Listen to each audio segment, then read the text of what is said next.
E Davi muito se angustiou, porque o povo falava de apedrejá-lo, porque o ânimo de todo o povo estava em amargura, cada um por causa dos seus filhos e das suas filhas. Todavia, Davi se esforçou no Senhor seu Deus. E disse Davi a Abiatar, o sacerdote, filho de Aimeleque: traze-me, peço-te aqui o éfode. E Abiatar trouxe o éfode a Davi. Então consultou Davi ao Senhor, dizendo: perseguirei eu esta tropa? Alcançá-lo-ei? E o Senhor lhe disse: persegue-a, porque de certo alcançarás, e tu libertarás. Senhor nosso Deus e nosso Pai, muito obrigado, Senhor, pela tua palavra, que é santa e eficaz, e mais penetrante do que espada de dois gumes, divide almas e espíritos juntas e medulas, e apta para discernir intenções do coração. Que nesta noite, Senhor, eu seja o canal, Senhor, para narrar aquilo que o Senhor colocou em meu coração. Continua conosco, nos abençoando o teu povo, porque nós já te louvamos, nós já bendizemos o teu nome. Senhor, agora o Senhor vai continuar, Senhor, a falar no meio do teu povo. Então, nós choramos e te glorificamos no nome de Jesus. E você diz amém, amém, e tome o seu assento.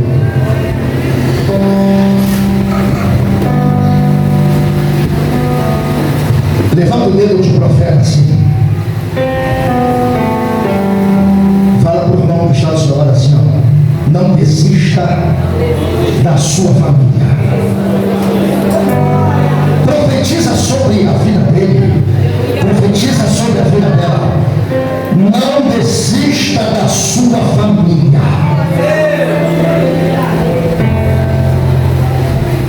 Não desista.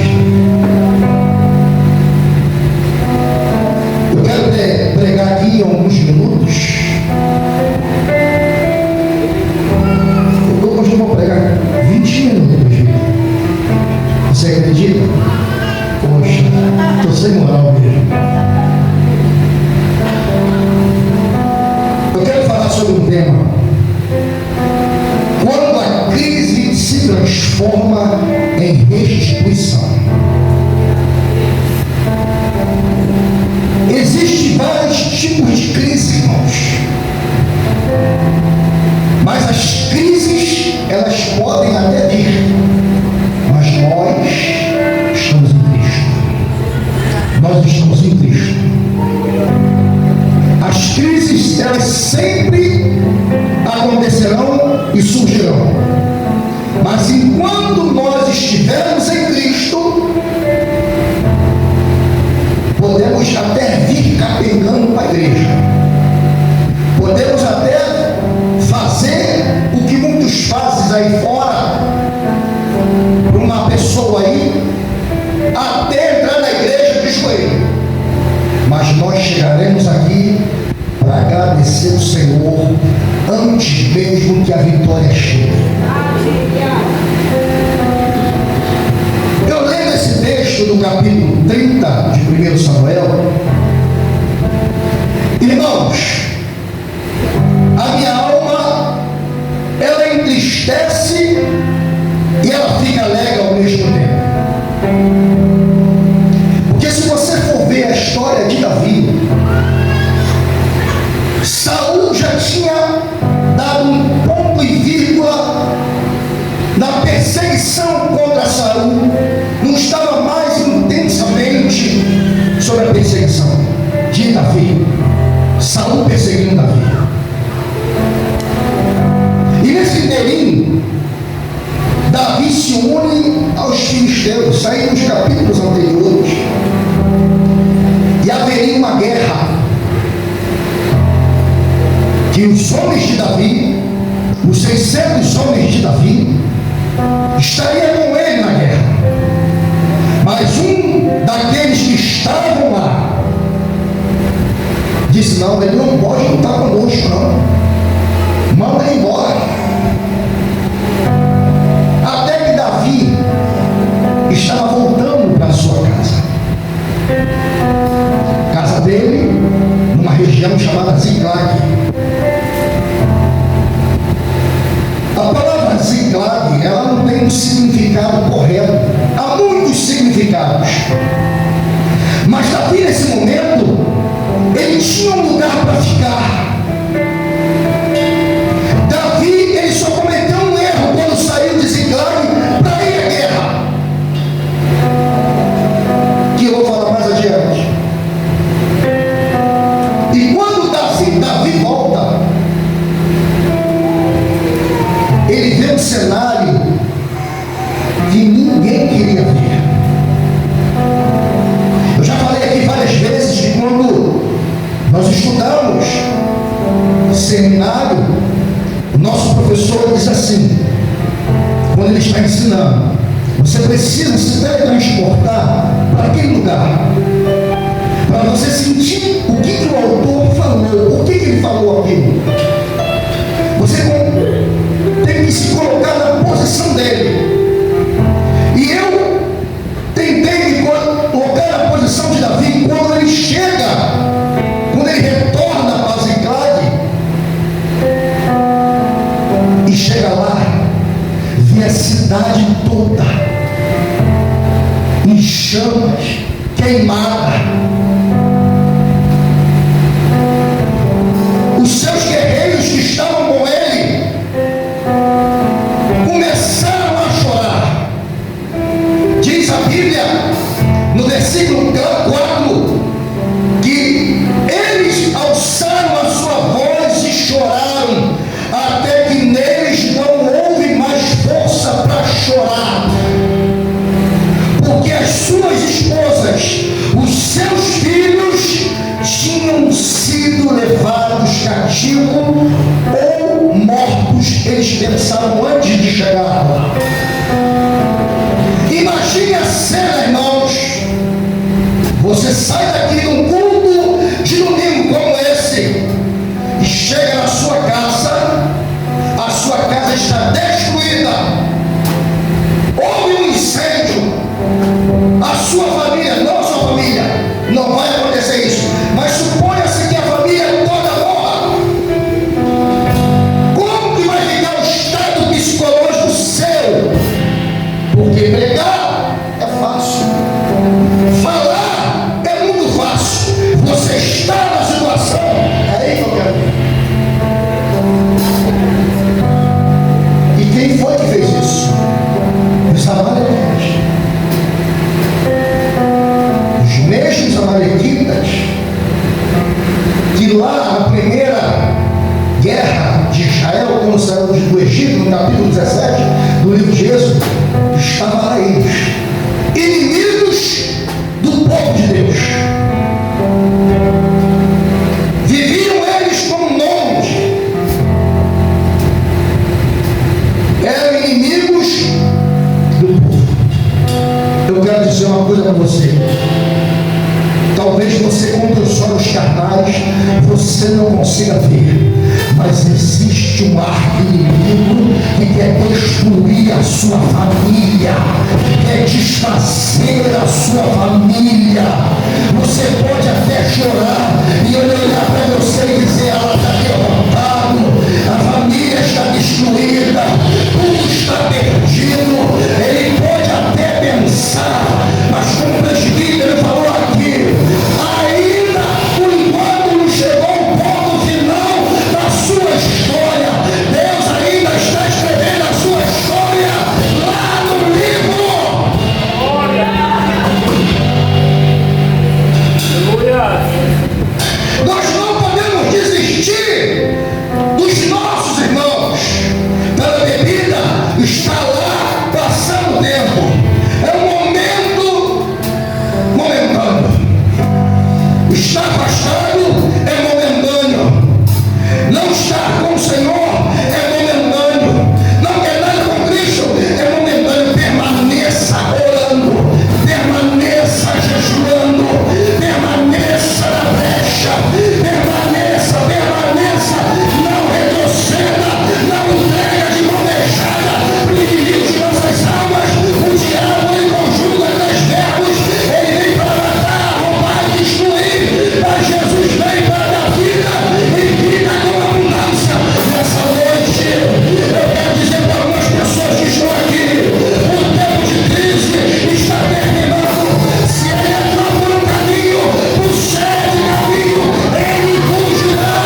nos dia mal, nós precisamos nos posturar. O que o inimigo quer, irmãos, é nos ver de cabeça baixa,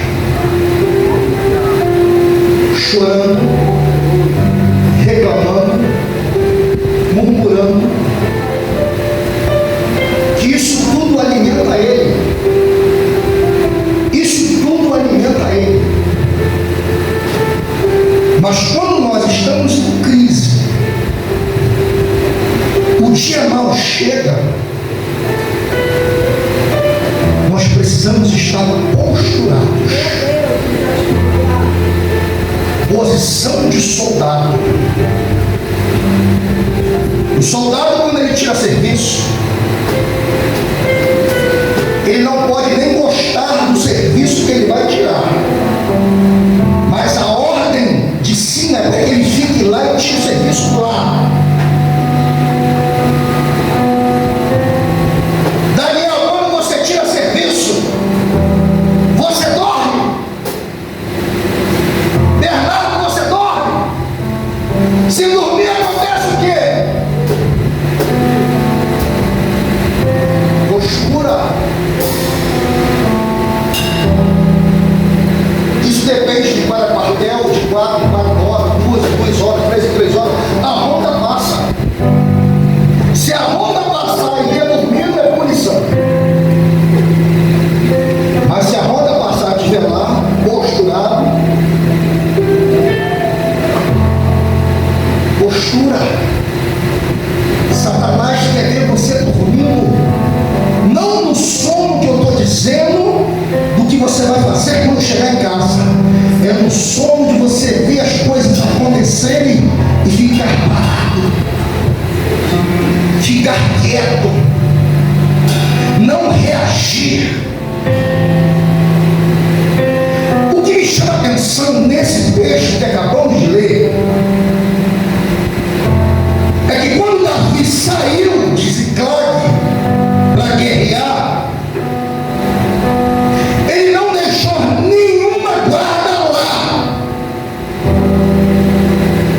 Ou seja, todos que estavam em Ziclag estavam vulneráveis a qualquer povo que viesse para levar cativo. Eles estavam na guerra, estavam prontos para guerrear, mas as suas famílias estavam desguarnecidas. Entendeu? Não, eu vou te explicar. Quando você for para a guerra, você precisa deixar a sua família primeiro debaixo das mãos do Senhor. Quando nós oramos aqui, eu sempre falo, primeiro ora pela sua família, para que o Senhor guarde a nossa família. Estamos na frente de batalha, mesmo que estamos aqui orando, para que o Senhor traga a libertação, para que o Senhor traga a restauração, para que haja cura, mesmo que Ele não toque em nós, mas vai tentar tocar nos nossos que estão na nossa casa, vai tentar dar alguma. O único erro que Davi cometeu, deixou a cidade sem guarnição. E quando ele retorna, os seus soldados, os 600 homens, todos choravam. Perdemos as nossas esposas, perdemos os nossos filhos. Quem aqui, irmãos, tem coragem de entregar o seu filho para alguém? Raíssa, você teria coragem de entregar a Brancela?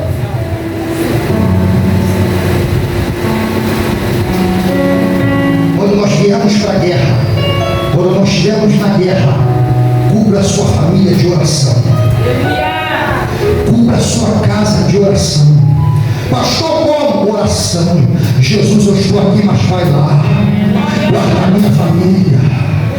Senhor, não deixa nada, ninguém, praga nenhuma chegará à tua tenda, nunca irão ao teu lado, deste à tua direita, mas você e a sua família não se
uma igreja para ministrar.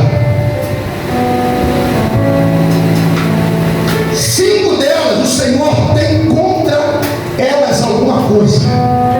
2 não. Esmirna, Laodiceia, Filadélfia. Todas elas, ele diz: conheça as tuas obras, mas eu tenho contra ti. Não está falando para ímpio, está falando para a igreja. Está falando uma das igrejas, dizendo: eu tenho contra ti que tolera Jezabel dentro da igreja. Está vendo coisa errada, mas não é capaz de se postular e dizer: está errado.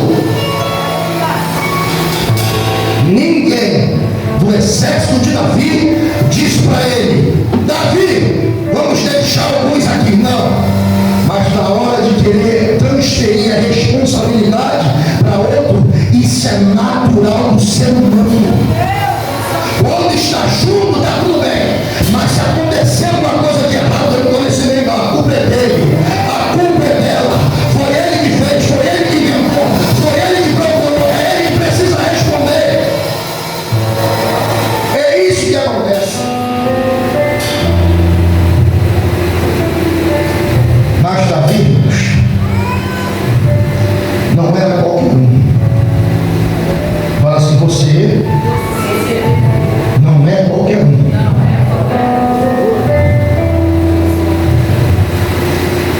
Davi muito se angustiou, porque o povo falava de apedrejá-lo, porque o ânimo de todo o povo estava em amargura, cada um por causa dos seus filhos e das suas filhas. Todavia Davi se esforçou no Senhor seu Deus. Em meio àquela crise, Davi, vendo todos eles angustiados, não tinha mais vozes para chorar. E eu posso até conjecturar, dizer assim: a culpa é de Davi, vamos apedrejar ele. Estávamos lá para guerrear junto com ele. Ele é o nosso líder, então vamos apedrejar ele, vamos matar ele, porque a nossa família morreu, a nossa família foi levada cativa. Nos momentos de crise, nos momentos em que você não vê solução, é quando Deus age, irmãos. Quando Deus entra em ação. Por isso que você não pode retroceder, você não pode olhar para trás. Não tem mais jeito, é só caminhar, olhar para frente, como Paulo. Olhe para o prêmio, para o alvo, para o prêmio da soberana vocação. O nosso alvo, ele é Cristo. Podem falar de um lado, podem falar de um outro, mas o nosso alvo é Cristo. Jairo, quando foi ter com Jesus, falou: Jesus, quero que tu vais à minha casa, porque a minha filha está à beira da morte. Jesus olhou para Jairo e continuou a sua caminhada. Aí vem a mulher, a história da mulher do fluxo de sangue, e ela foi por baixo e tocou nas obras de Jesus e recebeu a sua cura. Depois que ela foi curada, depois que ela foi liberta, Jesus disse: quem tocou? E ela falou: foi eu, Senhor. Porque Jesus falou: porque de mim saiu virtude. Alguém recebeu alguma coisa, alguém tocou diferente. Nessa noite você pode tocar em Jesus. Tocar como, Senhor, meu pastor? Procuramente não, pela fé. Toca nele, tenha fé. Olhe para o alto, para o consumador da nossa fé, que se chama Jesus. Para de olhar para essas circunstâncias, para de olhar para o que o homem pode fazer. Olha para o que Deus pode fazer na tua vida e na vida da tua família. Aquele homem, Jesus não deu atenção para ele, e foi aquela mulher foi curada, e depois que aquela mulher foi curada, chega um dos principais da sinagoga e diz para Jairo: Jairo,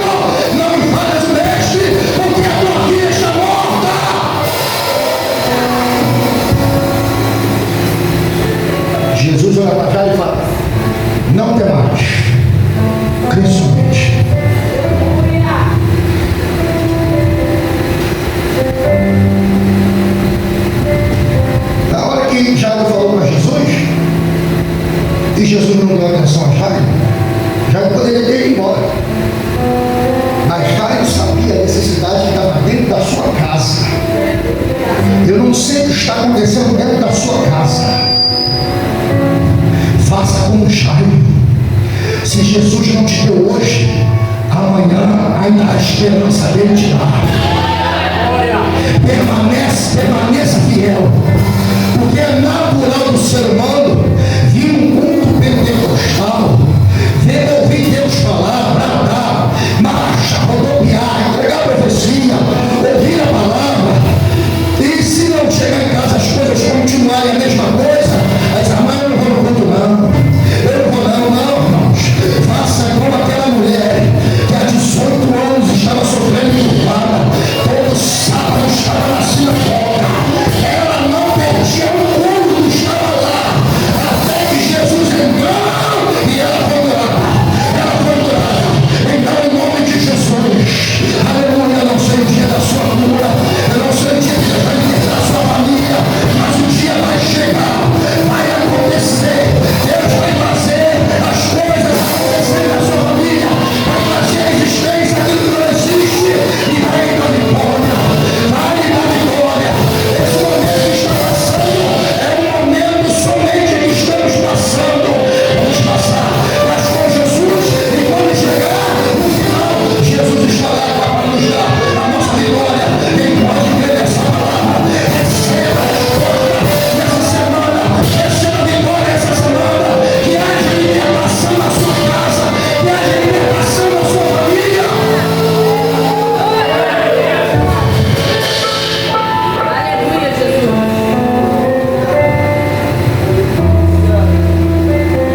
Glória a Jesus.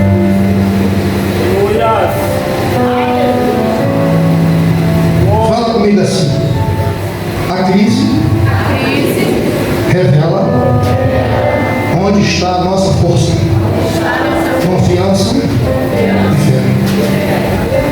A crise, ela vem para a gente saber onde está a nossa confiança, a nossa força, a nossa fé.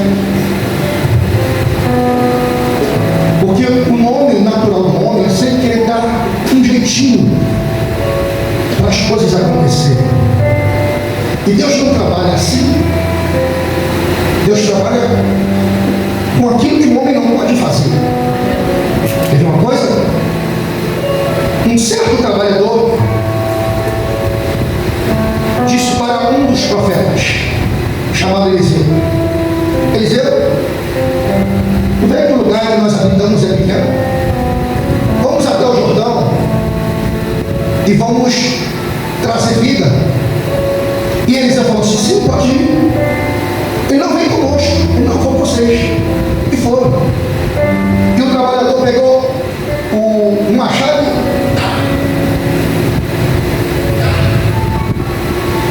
caiu na água. Machado ele é ferro. Quem já viu ferro flutuar? Ninguém. Ferro não flutua. Ferro ele afunda.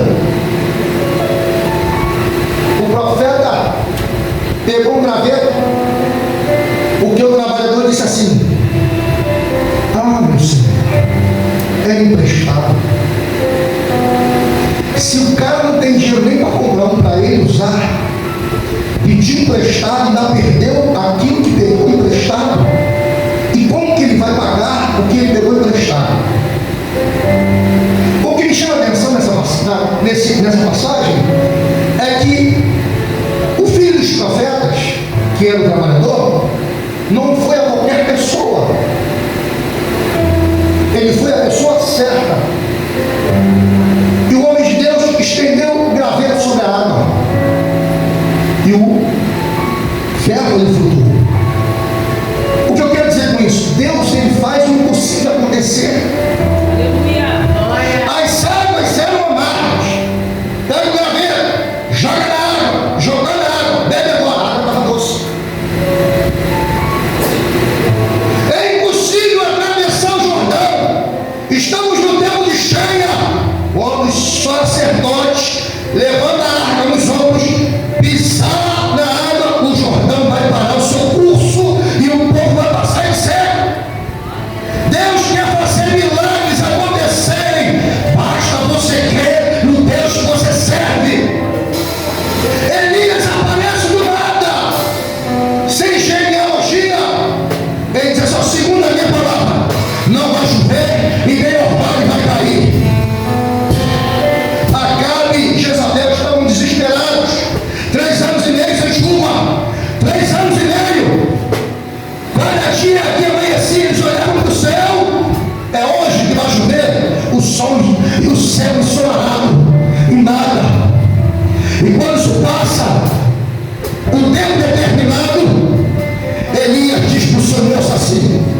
lá em cima, sobe o monte, vê se você vê alguma coisa. E o menino foi lá em cima, desceu a primeira vez, não viu nada. Meu Senhor, eu não vejo nada. Ele falou assim: agora você vai lá 7 vezes. 7 mais 1? 7 mais 1? 8 é o número do recomeço da Bíblia. 8 pessoas se salvaram na arca. Começou-se uma nova história. Quando ele sobe na oitava vez, ele desce e diz: meu Senhor, eu vejo uma nuvem pequena do tamanho da mão do homem. Aleluia. Deus não começa a fazer milagre grande, não. Deus começa a fazer milagre de coisas pequenas. Então começa a glorificar. Se o meu filho vem hoje, ou não vem amanhã, agora é ele. Se não vem amanhã, vai vir linda. Agora é ele, um dia ele vai chegar. Continua jejuando, continua orando, continua entregando a família nas mãos do Senhor. Um dia ele vai entrar por essas portas, ou em outras portas, e o nome do Senhor será glorificado através da sua vida, pelo seu posicionamento. Se posicione.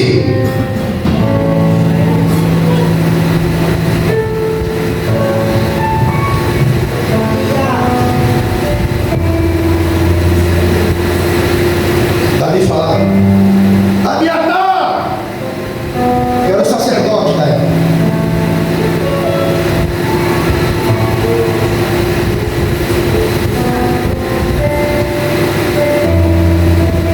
E quase que Abiatar foi morto nos capítulos anteriores por Saul. Ele conseguiu escapar.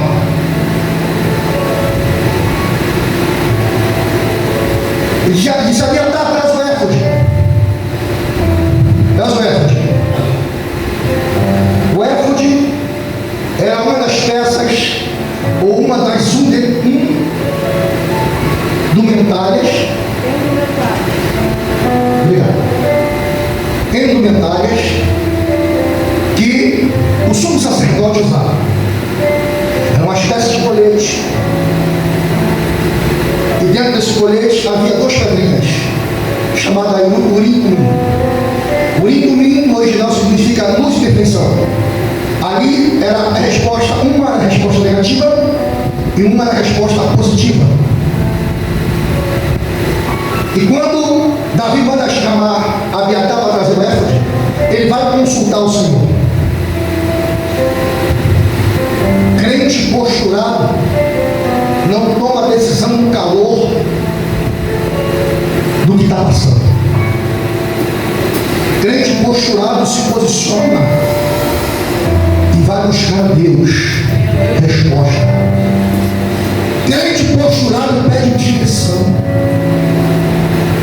Crente posturado não é mais cria mais com as outras. Quando um problema aqui e quer ouvir aquilo que vai satisfazer o seu ego.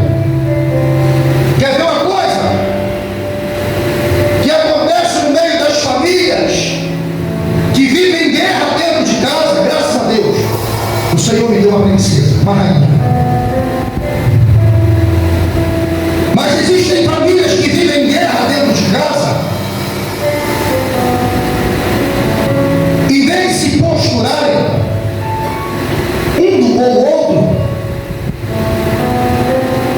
vai pedir conselho a pessoas que não tem nada a ver com o Senhor e com ela. A primeira coisa é que a pessoa que está vivendo a mesma coisa que ela está vivendo diz assim: larga ele, larga ela. Se traiu você, trai ele também. Você não é qualquer um. Você não é qualquer um. Você é crente. Crente não faz isso não. Crente chama, senta e conversa. Não é que eu e a pastora vivemos um mar de rosa, não. Tem hora que a gente foge um dos outros, por outro e carro. Vai sair faísca. Mas aí eu já conheço, eu fico quietinho para não apanhar. Mas depois eu vou conversar: olha, você foi nisso, você foi nisso, e a gente conversa. A gente não se agride por palavras, porque hoje qualquer coisinha prevalece a mulher. Pois tudo hoje, se você vê os indícios que estão acontecendo nos últimos dias,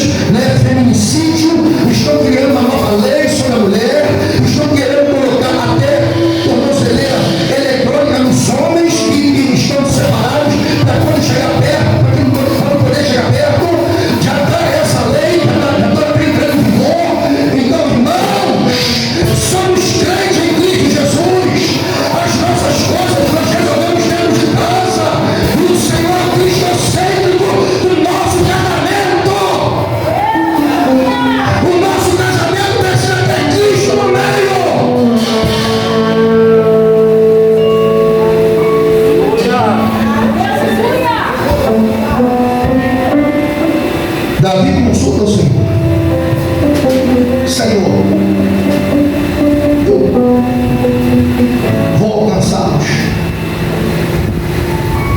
Perseguirei. E o Senhor lhe disse: persegue, porque de certo alcançarás e tudo libertarás. Parti da vida com 600 homens. Acho que não dá passagem de vida.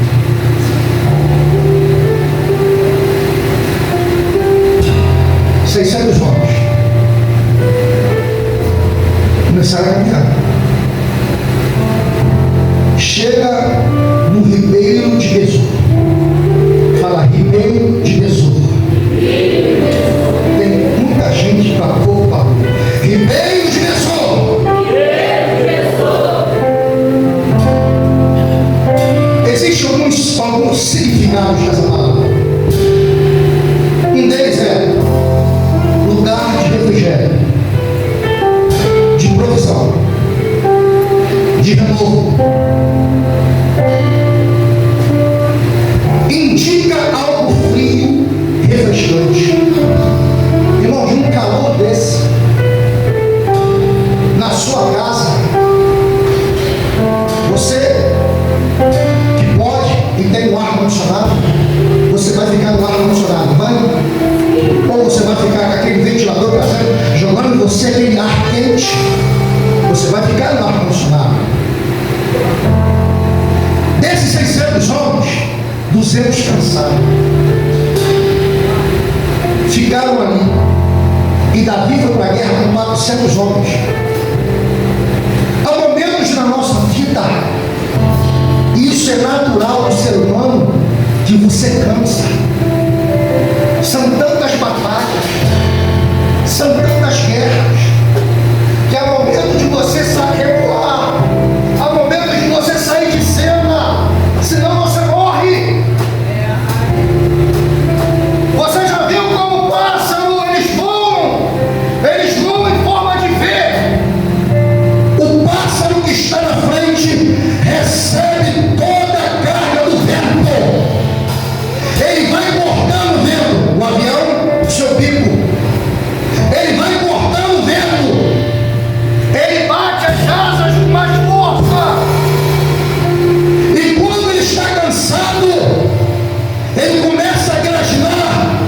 E o que está no final passa para frente. E da frente vai lá para trás. Está na hora para você sair de cena. Está na hora de você ir lá para trás, para descansar, para ir para o meio de Besor, lugar de refrescar, lugar de renovo, lugar de refrigério, porque se continuar na frente, você vai morrer.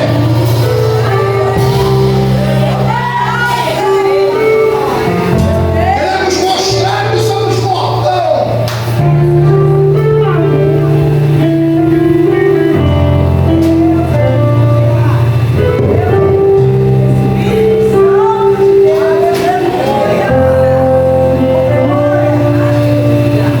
Eu sou pastor da igreja. Eu vou pregar na segunda, vou pregar terça, vou pregar quinta, vou dar aula domingo de manhã, vou pregar à noite. Irmão, eu vou morrer. Eu preciso ter vida social. Aleluia. Tem que ter vida social, não saber carregar.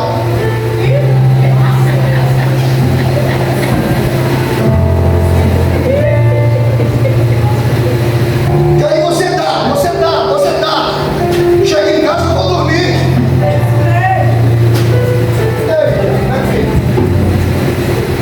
Não, irmão. Vida cristã é vida equilibrada. Vou deixar de ser crente, não. Se você observar, eu preguei no culto da família do mês passado. De lá para cá eu não preguei mais. Estou pregando hoje. Eu preciso descansar. Todos os dias eu estou na igreja. Teve dias, essa semana teve dias que não precisei nem tomar um diazepam para dormir. Era 9 horas da noite, eu estava na cama dormindo.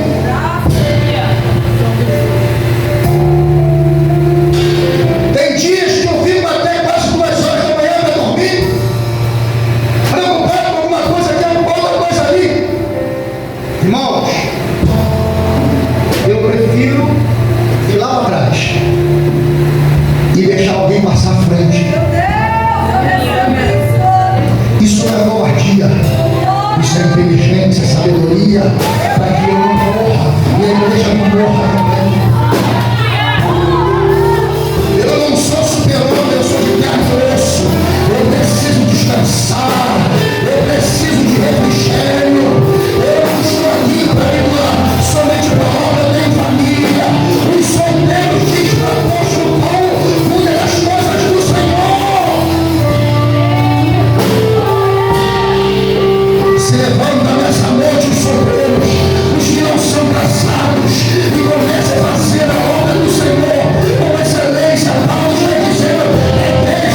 o povo cativo lá. Ninguém morreu. Ninguém. Diz a Bíblia que desde o crepúsculo até a tarde do outro dia foi a guerra. Davi sai vitorioso.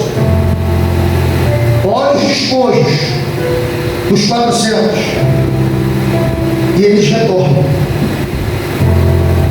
Chega no ribeiro de Besor. Meu Deus. Davi fala assim: os despojos que nós pegamos lá, divide com eles. Jesus. Os 400, os 400, porque venceram a batalha, porque estavam na frente da batalha. Há momentos que você pode também cansar e ficar por último. Pensa nisso.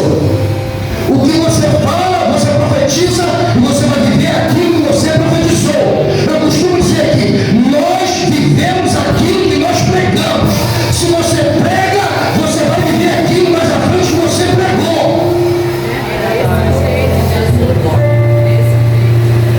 Quando eles voltaram, Davi fala assim: que fiz com eles? E eles disseram: eles não foram para a guerra. Eles não foram para a guerra. Davi divide com eles. Somos um povo só. Servimos ao mesmo Deus. Domingo que vem é culto de ceia, culto das primícias.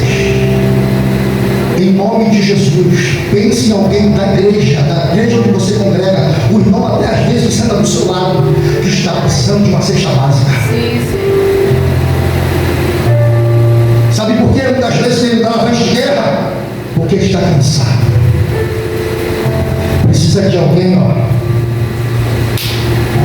chorarmos que choram, e se alegrarmos que se alegram. Não desista da sua família. Peleja, guerreia, que o tempo da vitória está próximo. Vamos nos colocar de pé.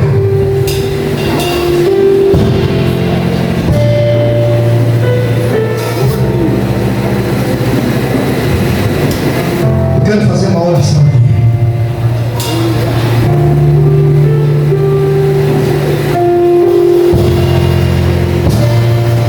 Agora entra uma palavra que a pastora Carmen fala: ninguém vai ficar para trás. Os 200 ficaram no lugar do refrigério, mas quando os 400 voltaram, era um pouco só. Você não vai ficar para trás, só vai ficar se você quiser. Ninguém é obrigado a servir, ninguém é obrigado a guerrear. Mas se entrou na guerra, aquele que milita não se embaraça com os negócios dessa vida. Milita legitimamente, milita no Senhor com fidelidade. Hoje é o dia. Talvez no próximo mês você vai estar aqui com a sua família. Talvez no próximo mês a sua família, ou antes, um dos seus vão entrar por essas portas. Ou você vai ouvir: fulano não foi na igreja lá, voltou para Jesus. Irmãos, o que está acontecendo com algumas famílias, ouça o que eu estou lhe dizendo, são momentos que estão passando, estão conhecendo, querendo conhecer o mundo que jaz do maligno, mas são pedras preciosas do Senhor. O Senhor um dia vai trazer pelo sol, pregador da palavra de Deus, levita, pastor, missionário. Deus está levantando uma geração de profetas, uma geração que vai abalar o Rio de Janeiro tão grande, vai abalar o Brasil, Sul, América Latina, América do Norte. Deus vai levantar um povo na terra para dizer que Jesus Cristo é o Senhor. Jesus, Ele é o nosso Senhor. E aonde Jesus chega, milagres acontecem. Aleluia. Senhor nosso Deus, nosso Pai, nós te louvamos, meu Senhor. Nós bendizemos o teu nome. Nós glorificamos o teu nome porque só o Senhor é Senhor. Só o Senhor é Rei dos Reis. Muito obrigado, Senhor, por cada família aqui representada. O Senhor conhece a cada família, meu Senhor. O Senhor conhece a cada necessidade. Em nome de Jesus, Senhor, entra, meu Senhor, nas necessidades agora. Age na mente, age no coração, meu Senhor, dos familiares, daqueles que não estão aqui, Senhor, daqueles que ainda não te servem, aqueles que estão afastados, meu Senhor, nós entregamos nas tuas mãos. O Senhor tem poder para trazê-los para esta casa ou para outra casa, para unir a família novamente, em nome de Jesus, meu Senhor. Faz algo acontecer, dá um sinal para o teu povo, dá um sinal para a tua igreja, assim como o Senhor deu um sinal para Gideão, assim como o Senhor deu um sinal, meu Senhor, aleluia, para os teus filhos naquela época. Ó Pai querido, faz acontecer, dá um sinal para os teus filhos, meu Senhor. Eu abençoo a tua igreja, em nome do Pai, do Filho e do Espírito Santo. A igreja diz: amém. E a igreja diz: